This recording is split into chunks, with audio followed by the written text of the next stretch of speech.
Allô, c'est la famille, j'espère que vous allez bien car chez nous tout va bien avec Jésus-Christ. C'est la votre mère de jumeaux. Topesi merci na bande kono surtout bazwili bakumalamu ya kolanda biso na mukona lelo. Nzambe na lola akumisa mapona pe maofela pesi biso makasi na nzoto pe ngonga oyo. Ndeko nde tomesana kaka koloba na kati ya communauté na biso zanga to me makamba koloba yango penza ezanga kati. Toye pona makamba koloba penze ezali toye sujet na biso d'abord ko parler sur ba trophée ou epesami na Congo Award. Mais avant de commencer bande konanga toali ko pesa merci na baba nyonso. Toyebi que 2025 a été une année riche na ngambo ya baba cook na ngambo ya ba fan ya Sila Bisalu tomoni combien ba film ekoti ebele Sila Bisalu alakisi na ba fan na eke ayokaka bango autrefois bande kolela autrefois bande kozela trop tant d'attente ezalaki molai mais cette fois-ci bongo Sila Bisalu 2025 a bossé na ndenga mokiete. En tout cas un grand merci na équipe Nyon surtout oyo accompagnera Sila Bisalu ainsi qu'à tous les abako quand nous comprenons bongo film na biso au-delà du mal et outil ko atteindre 4 millions de vues bande konanga. C'est une grâce. C'est une grâce en tout cas Moussa les osalama ngambo Sila Bisalu et aussi tebi que ba comédiens ou ba chaîne aussi bali ko sala. En tout cas bravo à tous nos comédiens au bali ko sala ba boy ko vivre la vie à lolombo mais bali ko sala musala o nzamba pesa bango et nzamba aussi ali ko pambola bango. Merci à tous les comédiens. En tout cas nzamba zo lokumu nyoso tonto bakake le Congo qui gagne. Nanga baba comédien au PC Jérémy Chabani trophée. Pas de discussion, il le mérite. Il est vrai que on a à l'aise dans bagag n'a été à un certain niveau. Trop de moi qui est là, ma finga et tout ça. Les gens viendront dire oh non ma finga est nini. Il y a des propos injurieux qui sortent dans bagag n'a à l'aise n'a monté. Si certaines personnes sont confortables avec ok. Mais il y a quand même d'autres gago ça peut passer et tout ça. Mais on doit être véridique en disant des vérités, c'est que Jérémy a travaillé dur. Il a fait beaucoup dans sa production. Il a innové, il a apporté des trucs et tout ça, ce mélange qui fait, voilà, il s'est vraiment imposé dans le domaine Wana. Donc, il fait bien son truc au fait. Ok? Un mot va voyager une équipe, un mot va salle, un mot va spectacle, un mot ça dit, quand même. Alors, quelqu'un comme Jérémy, ce qu'il est là à jouer trophée et que décor, la chaîne a joué trophée, tu comprendre. C'est équilibré. C'est équilibré parce qu'il a marqué son temps et il a quand même fait beaucoup plus de réalisations. Après, moi, ce que moi je trouve peut-être pas bon à mon goût, et Rose a peut-être de goût, il y a baton souté. Donc, une chose est vraie que quand on va sur le terrain, en termes de consommation, on voit que Jérémy, le trophée, il le mérite. C'est équilibré. Bopé, si Davina a pour un trophée, rien à dire. Si on remonte dans le temps 2021, 2022, 2023, 2024, 2025, on constatera que Davina est présente. Davina est constante dans ses personnages. Elle exécute très bien son rôle. Elle est excellente, mais elle fait bien son taf. Donc, Davina a pour côté trophée, rien à dire. Elle le mérite. Elle a fait quand même un grand travail et elle continue de le faire. Elle est constante. Et d'ailleurs, tous les jours, elle s'améliore. Donc, c'est... Voilà.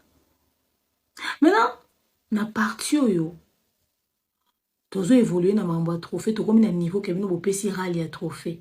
Au fait, vous expliquer dans nos communautés ralia azu trophée pourquoi na mboko yo. Na mboko Linda Kota jouaka. Na mboko Naomi Lufwankenda jouaka. Na mboko Naomi Ngole Lazalaka. Na mboko Badade International baza yé ralia azu sur base de quoi? Ralia ont mérité trophée, on a été pour rien. C'est-à-dire dans la catégorie tout au bozan na ralia zati. Révélation de l'année Azati. Meilleure actrice de l'année Azati. Meilleure newcomer, nouvelle recrue à Diamond Nzonding Azati. Elle n'a perfectionné en rien, elle n'a impressionné en rien. Azuni, attends, pas penser qu'un rôle principal, Azan n'a ni rôle phare, Azan n'a pas film même beauté ou a marqué Batouke et continue à ma page et tout ça. Même maintenant, na Katia, il y a chez Coco, Rale ça les lots. Il y a un grand travail à faire en tant qu'actrice sur scène. Je ne la connais pas personnellement, je parle de la Ralia que je connais en tant qu'actrice. Une fois, en 2023 ou 2024, nani Michou azora trophée morobo. Nana obara nara d'accord na ngote. Parce que Linda Côte Baza, Davina pour Baza, qu'on se dise des vérités. Et jouer Lia Michou et tout ça, na catégorie, bah, pesa qui a non mérité trophée en athée. Mais ceux qui te commis à niveau qu'il ne faut pas payer ça baralia, c'est que vous payez ça Michou. Parce que en termes de quoi assumer le rôle majeur, le rôle principal, Michou l'a fait sur beaucoup de films. Même si son jeu d'acteur est convaincu, et ça l'unanimité, mais quand même, entre Ralia et Michou, le choix est clair, non? Vous payez ça Michou. Bah Naël Bazawana va jouer. Je suis pas à l'aise avec le jeu d'acteur de Naël. C'est vrai, vraiment, ça ne correspond par moment pas à certains personnages ou par moment elle n'est pas à la hauteur. Bref, mais vous payez ça Naël. Awa pe azawana. Mwana ebe na kombo musulo be ya awa to bengi na kombo ya awa. Wana notanga ka ba actrice à SB. Vous payez ça. Il y a des actrices qui ont tellement performé, pétri de talents, qui nous ont impressionnés, qui se sont améliorés.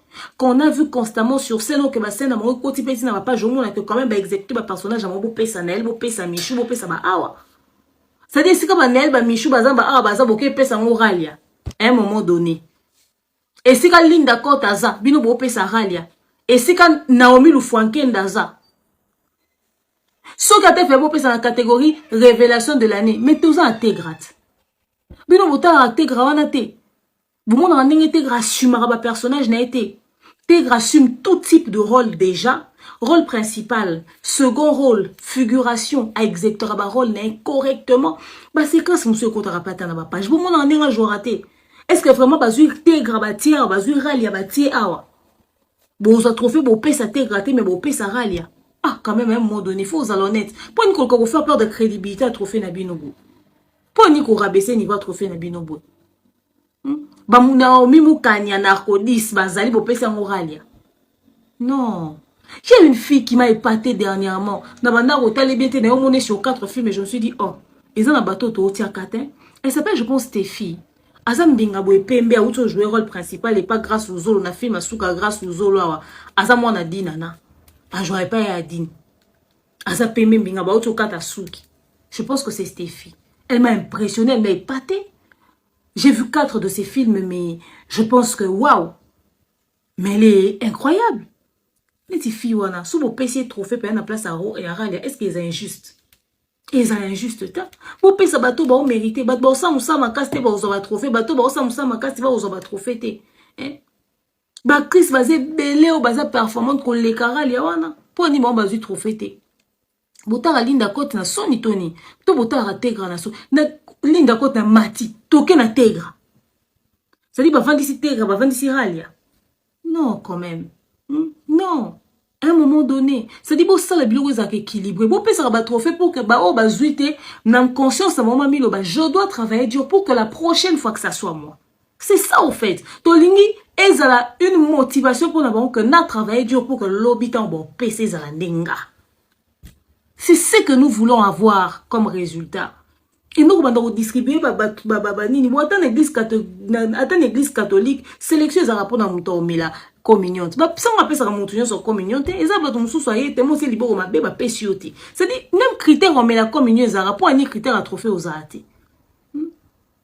Vous doit trophée, tout ça parce que vous avez des affinités, parce que vous avez des acquaintances, parce que vous avez des rapprochements, des beaux désirs, pour éloigner ces pesants et ces pesants. Non, ça n'a rien à voir avec ça. Est-ce que vous avez discuté d'un trophée au PC Jérémy? Non. Vous avez discuté d'un trophée au PC Davina Apoa? Non. Il y a des personnes qui méritent amplement ces trophées-là. Parce que Moussa la marozo au monde. Mais botiri bato ba osa Moussa la makasi pour l'enquêter ça. C'est-à-dire na mboko aïdaza. Na mboko aïdaza. Boko epesa ralia. Non. Naba la mibali acteur rebelle ba impressionné biso, c'est-à-dire vraiment pour rendre l'eau crédible. À l'instant où tout le monde a ralia, les qui arrivent boane à moi si. Non quand même. Non. Non. Et hein? Et ça libienté. Et puis si penza, et puis si ma bé makasi. Et puis si ma bé. Ça reste mon avis. Après, ça fait très longtemps que moi je peux parler des trucs des comédiens, mais quand même ça ne m'empêche pas de savoir ce qui se passe réellement de manière ponctuelle. Je peux vous le dire. Permettez-moi de me répéter. Il y a des gens qui ne méritaient pas le trophée. Il y a des gens qui méritaient moins, il y a des gens qui méritaient plus qui ne l'ont pas eu. Et ça, c'est pas bon. Et surtout quand les gens commencent à se plaindre, et puis bah plaindre, on est clair, que non, oh, ils ont la sensité. Ça fait peur de la crédibilité. Bon, les lobby, bah, continuer aux habits crédibles. C'est ça, au fait. Sinon, félicitations à ceux qui ont pu recevoir le trophée de manière sérieuse parce qu'ils ont bien fait leur travail. Et puis voilà. Le temps est le meilleur allié de la vérité. Ah oui, bande kunanga. Na seki lisusu bande kutana kote na maloba ya demeure na ndenge to partager on a bino. Na mona nanga mona mwasi o ndenge ba pesa e trophée na mona mwa mikolo leki mais na kipa penza ngote. Mettons na yo okuta na vidéo ya demeure et puis singa pour ça oloba. Na partager muke na bino. Mandeko nzamba sunga biso. C'est vrai que théâtre la biso ils a ko beba na ba système au cas ya ba camp, ça c'est vrai. Ba système ba camp pe ya ki parce que ma bese kota ki déjà. Tellement que ma bese kota ki ya on dépêché accès que ba camp et comme. Mais tout ça là est fort attaque ceux qui ba camp isa. Mais tout titre là est mon akati kati. Bato mususu on a yebité na ko critiquer bango parce que ba ka famille libota.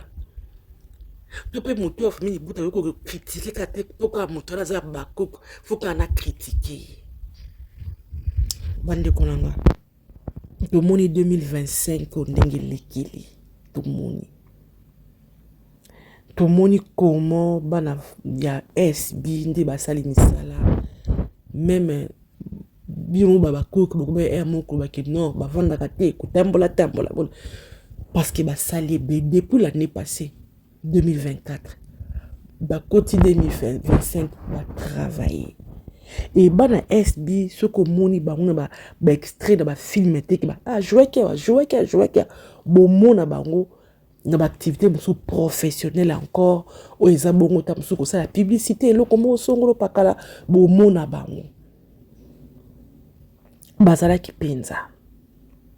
Et c'est vrai, moto autant muso aza baku katala ka penza makabolika mingi na ngamba ba filme ba moto tala ngo penza teta mususu mais bilo mususu ko s'en passer te na ngamba ta TikTok to Facebook d'extrait ya bato ba osala et moi na toujours que o pe ba otse mingi o penza a osala penza ato olanda kate mais ozaka na idée que moto yo anto da mona ke mingi lokola mwana o tegra wa jour pas belle vue de bona que souvent na blo songolo pakala tegra elle est toujours présente mwana maman ani yepe to mona ke na ba extrait trop mais c'est que bello aussi a joué nani mwana maman ni comme on est bunga nga toujours Kenny tout le monde a épé à jouer souvent et bande kolanga tola muki be Congo Award a pesi ba trophée a pesi mwana Oralia trophée o eza contesté kaka na demeure te eza contesté kana bato balobelaka sila te eza contesté na bato ebele même na ngambo na bango famille bota de commentaire mon seki tu vois vraiment dit entre dans la belle vue ta kama qui t'a remonté que oh papa si rali a trophée même la belle vue moi comme moi qui parce que aza nulle part vous parce que ralia na a tiktokeuse to pesier trophée parce que asaka ba live ebele parce que a se maquillaka ebele parce que ataka ba photo ebele tu peux comprendre. Mais que oui en tout cas pour na wana zo mérité parce que yé aina mona style na ndenge mususu modèle bana famille botate yena tegra baza moi lo lenge na bango mo boye oyo balinga ba sekela car lo lenge ba critiquer la bana bana ya sila bisalo que trop de maquillage trop de cela bango pe baza bongo bango ba bimel na moi lo lenge na bango moko boye.